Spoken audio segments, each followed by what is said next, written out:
All right, everybody, welcome back into Sports and Money with Benjamin Parker. A tremendous good day to you. I hope you're doing well wherever you're watching us from. Hope you've had a good summer, and hope you're enjoying the start of the NFL season and all the football that fall has to offer. So apparently the Oakland Raiders are idiots, morons, and fools for deciding to trade away Khalil Mack and bring on board a couple of draft picks and let what could be a potential Hall of Fame career walk away and play for somebody else. And, well, they actually got it right. So we're going to talk about that today, why the Raiders are actually not idiots, fools, and morons for letting go of Khalil Mack. And we're going to show you that up on the board here in just a couple of minutes.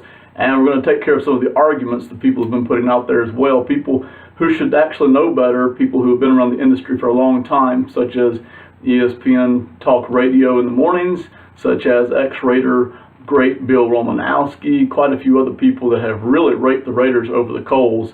And we're going to talk about how Chucky actually got this one right. Let's take a look at the numbers. First of all, $22.3 million. I'm going to give you a boatload of numbers today.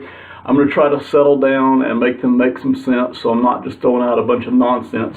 $22.3 million. That is the number that starting next season, Khalil Mack will begin to make just about every single season, more or less. That's what he'll be looking at. It's a huge number. It's quarterback money, if you will.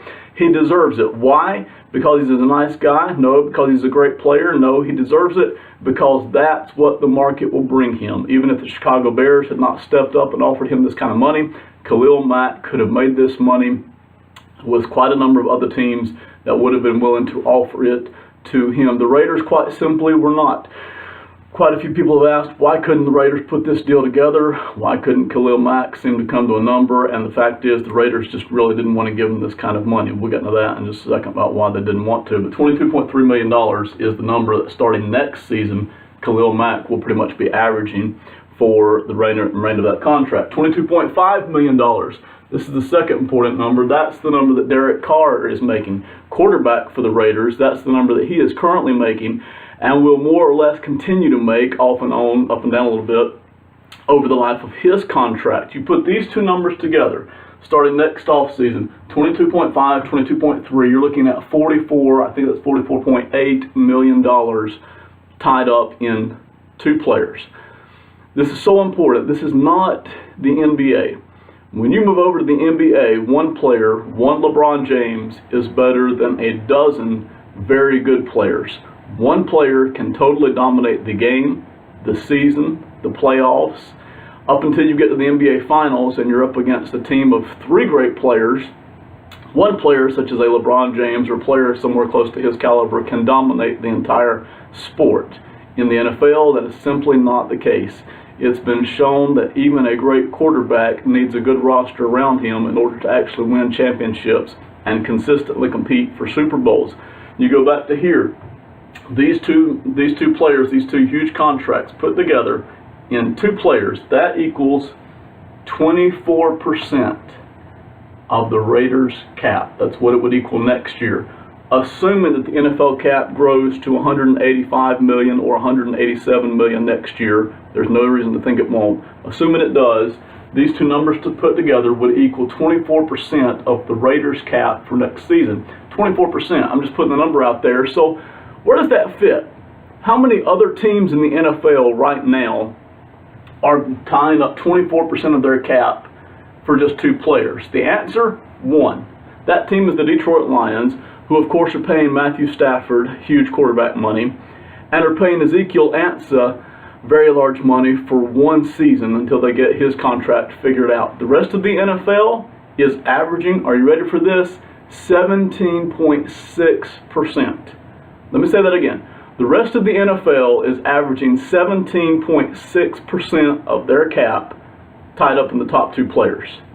The Raiders, if they would have signed Mack and kept Carr, would have 24% tied up in that. The teams that made the NFL playoffs last year, again, I'm throwing a lot of numbers at you, but I'm going to try to slow it down. The teams that made the NFL playoffs last year averaged 17.3% tied up in the top two players. You were asking the Raiders, by telling them to sign Khalil Mack to that kind of contract, you were asking the Raiders to tie up 7% more of their cap than the rest of the NFL is doing. The division that you're competing against, that is like the Broncos and the Chiefs and the Chargers, they have an average of 18% tied up. Studies are showing right now that even if you have a very good quarterback, if you're paying him top quarterback money, that is 20 to 25 million a season, you are still going to struggle to compete at the elite level that you once did. You take a look at the Ravens after they won the Super Bowl and started paying Joe Flacco heavy quarterback money. They have struggled to be elite. The Panthers have done the same thing since giving Cam Newton the elite money. The Saints have had the same struggle since giving Drew Brees the elite money. Teams that even have a very good quarterback, even an upper level quarterback, and are paying them top quarterback money, are still struggling to maintain that elite status. You go back the past 15 years and listen, the Patriots figured this out in the early 2000s. That's why they won 3 Super Bowls in 4 years in the early 2000s. The rest of the NFL finally called on and started competing again by coming up with a sleeker roster whereby you're actually building an entire football team and not just paying a handful of stars. The rest of the NFL finally figured that out and caught up to the Patriots somewhat, and that's why you saw the Patriots win totals go down a little bit, and you saw the Patriots Super Bowl appearances and victories go down just a little bit as well.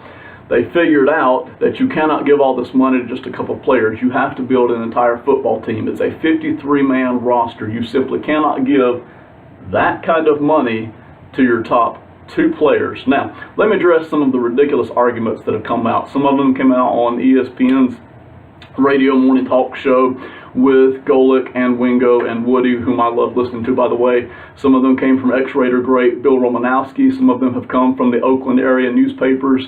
Seems like the Raiders are getting blasted all over the place by everyone who has an opinion. Even Chris Collinsworth put in a short remark on Sunday Night Football, whichever it was, when the Bears were playing the Packers, talking about the Khalil Mack was earning every single cent as he was deciding to sack fumble on DeShone Kizer and was intercepting DeShone Kizer in the first half of the Bears-Packers game.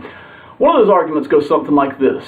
John Gruden is making $100 million. Why can't the Raiders afford to pay Khalil Mack? If they can afford to pay John Gruden $100 million, surely they can afford to pay their star, maybe future Hall of Fame linebacker. And the answer is this, very simply, John Gruden's salary does not have to go under the salary cap at all. They could be paying him $100 billion, and it wouldn't change the fact that Khalil Mack's salary cap has to fit under the salary cap, whereas John Gruden's does not. One of the other arguments that you'll hear is, hey, the Raiders are fixing to move into that awesome brand new stadium in Las Vegas. If they can afford that beautiful new stadium and all the money and the revenue that's coming with it, surely they can afford to pay Khalil Mack. And the answer is this, they could be making $100 billion a year off of that new stadium. They still have a salary cap of $177 million this year, $185 to $187 million next year to answer to, and they've got to figure out a way to fit Carr under that cap, Mack under that cap, and 51 other players under that cap, and still compete for Super Bowls. Listen, the Raiders could have signed Khalil Mack. They could have signed him. John Gruden could have shown up and said, hey, Mack's our man. We're not going to go anywhere without him. We'll go as far as he takes us. We're only going to win as long as he's on the team. He's my guy. They could have signed Khalil Mack.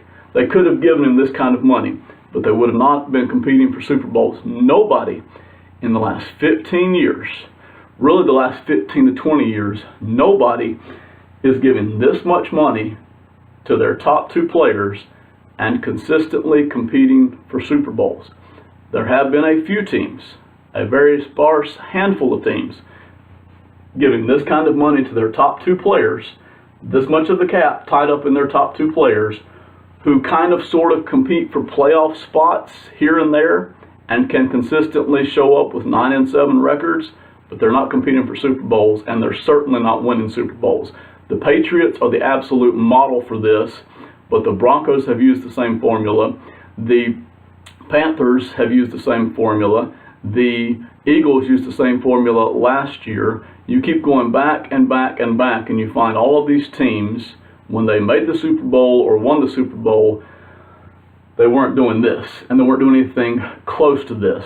So for people to be asking the Raiders to do this simply is not looking at anything. The folks whose jobs are on the line, that is the general managers and the coaches, they understand this all too well. Now, let's look at a couple more arguments. What about the fact some people say, hey, a lot of teams are going to be paying players like this, 2020. You'll hear the number 2020.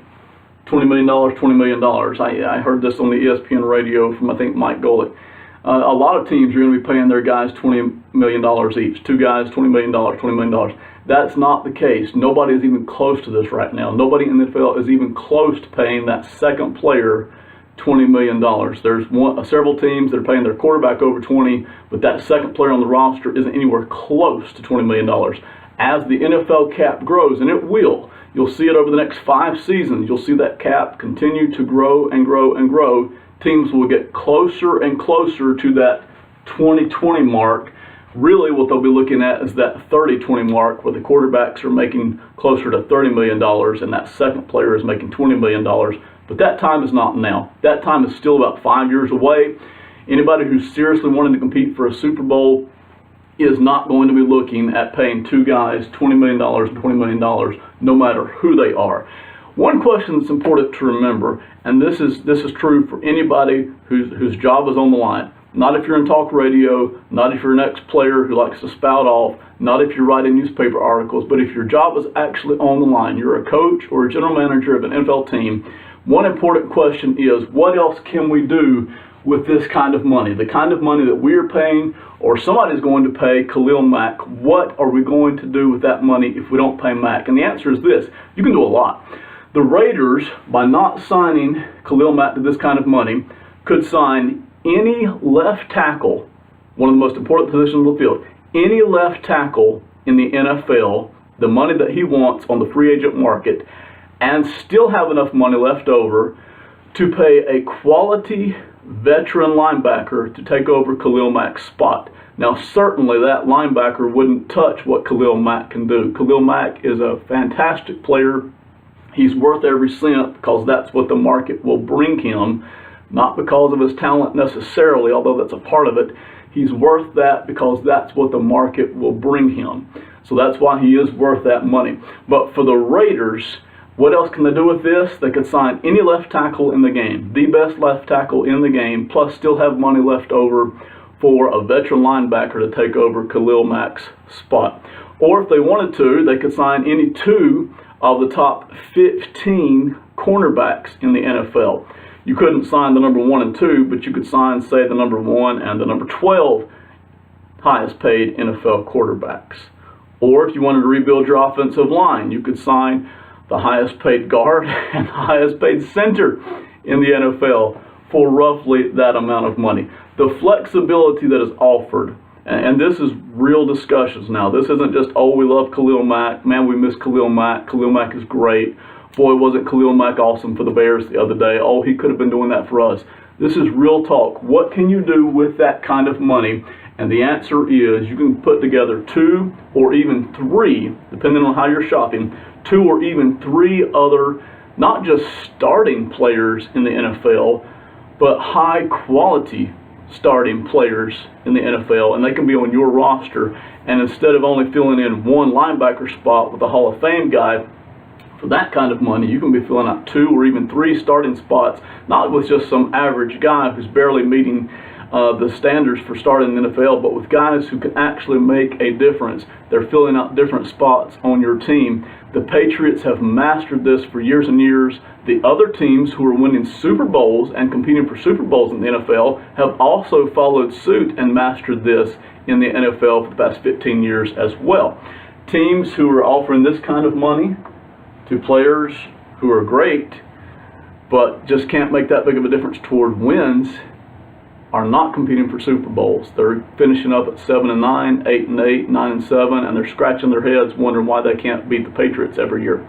Now, one of the other arguments that you'll hear coming out of that football game against the Packers the other night was, wow, wasn't Khalil Mack amazing? Wasn't he awesome? Look what the Raiders missed. I bet they really are sad about missing that. Well, I think the Raiders saw exactly what they wanted to see. They saw the player named Khalil Mack that they knew was awesome, that they loved in Oakland, Did anybody notice that the Packers actually won the football game? As dominant as Khalil Mack was in that first half, and he was off the charts, the Packers still won the football game because they had the better quarterback, and it wasn't even close. The Bears will start winning, not when Khalil Mack plays better, because he can't do that every game. The Bears will start winning when Mitchell Trubisky starts playing better and passing for more yards and more touchdowns and fewer interceptions. There is only one position, the way the NFL is structured right now, there is only one position in the entire field that has a total direct influence on wins and losses, particularly Super Bowl wins and losses, and that position is quarterback. It's the way the rules are structured, it's the way the game is played, and you can be a Hall of Fame level player like Khalil Mack and still not be making a huge difference in terms of wins and losses or Super Bowl wins and losses for your team. It's just the way the game is played right now. And so for those of you, listen, I know the Raiders did not want to let Khalil Mack go. John Gruden would have loved to have had him. The Raiders fans would have loved to have had him. NFL people all over the place know that the Raiders would have looked great with Khalil Mack. But I need to remind everyone that the Raiders finished 6-10 last year.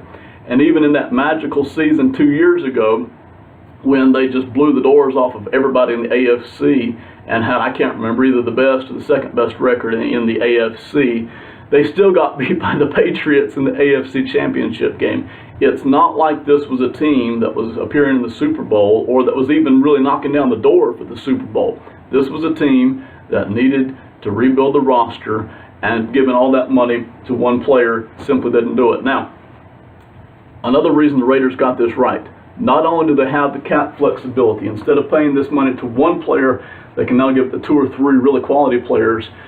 They also got 2 first-round draft picks for it. Now, listen, I heard one of the ESPN guys, I think it was Damian Woody, criticized that by saying, we don't know what these guys are going to be. We don't know where these draft picks are going to fall in the first round. They may pan out. They may not. I heard one of the other people writing on the internet saying, well, we need to find out what these draft picks are going to do to find out whether or not the Raiders regret letting Khalil Mack go. No, we don't. The Raiders made the right decision. They got tons of cap flexibility as well as 2 first-round draft picks for this. I know there were other draft picks involved in the deal, but the gist of it was the Raiders got 2 first-round draft picks out of this over the next couple of off seasons. They're going to be able to rebuild the roster with that money, and they're going to have 2 more first-round draft picks to do it with as well. And first-round draft picks are an absolute bargain. You cannot find a better bargain anywhere in sports than first-round NFL draft picks. So the Raiders got this right, no matter how many people in the media or how many fans criticize them or ballyhoo what they did or say, how can you get rid of Khalil Mack?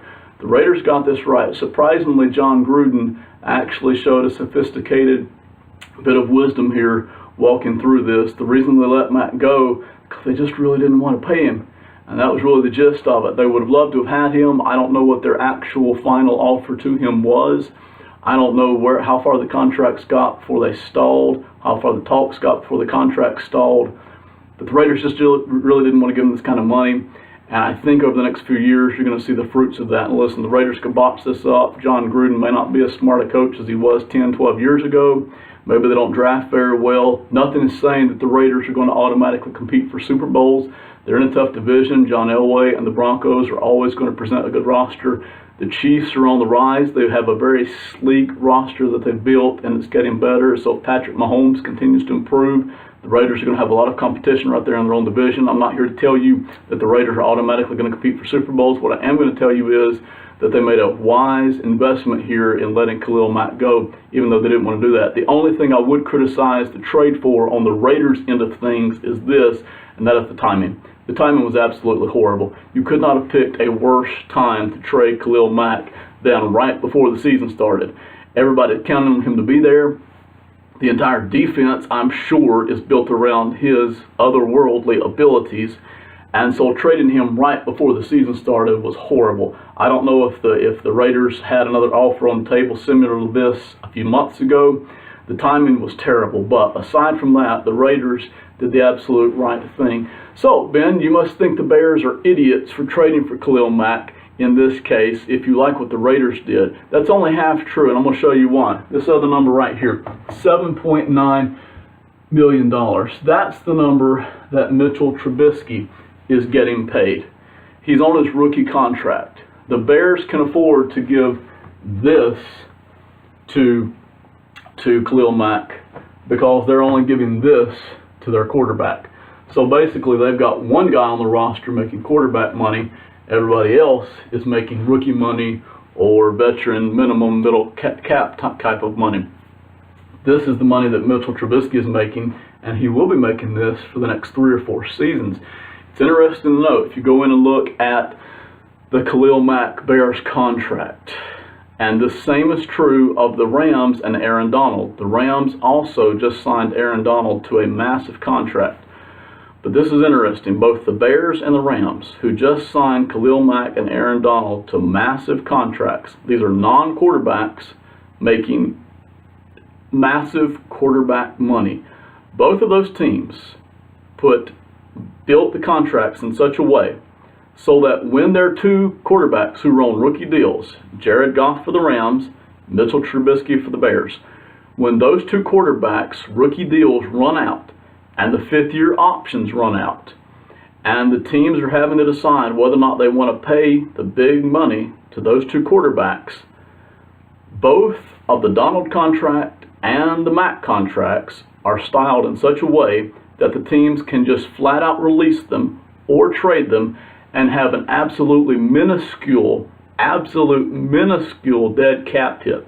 So both teams understood that right now, for the next 2 or 3 seasons, we can afford, because we have quarterbacks on rookie contracts, we can afford to pay these guys massive money, Mack and Donald. But when those 2 quarterbacks outgrow their rookie contracts and their 5th-year options, and we want to give them the big money, if we want to, we can let go of Aaron Donald and Khalil Mack and have a very small dead cap hit for it. So they are not necessarily planning to keep these guys for the entire duration of these 6-year contracts that they handed out. They can if they want to. They are not necessarily going to do that when those rookie quarterback contracts run out and they need to pay their quarterbacks. If they decide to pay those quarterbacks, if the quarterbacks turn out to be worth that kind of money, they have the options of letting go of Aaron Donald and letting go of Khalil Mack. Do I blame Khalil Mack for holding out? Do I blame Khalil Mack for trying to get the money? Absolutely not. I love what Khalil Mack did. He made a decision. He made a stand. He said, this is what I want. You guys come and talk to me. The Raiders said, we'd rather not. We don't want to give you that kind of money. Khalil Mack did everything just fine. There's not a right or wrong here. I love how personal everybody takes this. There is not a right or wrong here. The Raiders did what was best for the organization to compete for Super Bowls in the years to come. They may not necessarily compete. Depends on how they handle the draft picks and the rest of the roster building and the coaching and the quarterback play and everything else like that. But they've set themselves up to do so. Khalil Mack owed the Raiders nothing. He owed them no hometown discount. He didn't owe them any loyalty. He didn't owe them anything. He did what was best for him. Now he's making a ton of money. He's going to be playing for the Chicago Bears for the next few seasons. He did what was best for him as well. Okay, I think I've said enough about all of that. I have been gone for most of the summer. All 3 of those of you who missed me, I have been reading Freakonomics. Thank you, Charlie. I audiobooked it. I've also been reading Super Freakonomics, the actual book. Both, I recommend both highly. They're kind of old books, 10 years back, 12 years back. They're still well worth the read, still modern enough, and the concepts in them are tremendous. So, Charlie, thank you very much. Those of you who don't like the quality of my videos, I know it's like a late 90s Bob Ross video without the Bob or the Ross, but we're working on that. I'm working on a miniature studio that we're going to have. You may not see the quality go up right away, but that miniature studio will allow some framework for me to have better audio and better visual as well. So in the months ahead, in the couple of years ahead, you'll see some quality upgrades there as well. Some of you are hammering away at me to do green screen. I don't really want green screen for what I'm doing, the effects I'm wanting, but for those of you who are huge fans of green screen, keep hammering away at me. Maybe I'll change my mind. Thank you so much for listening. Hope you have a great day. We'll see you next time on Sports and Money. Goodbye.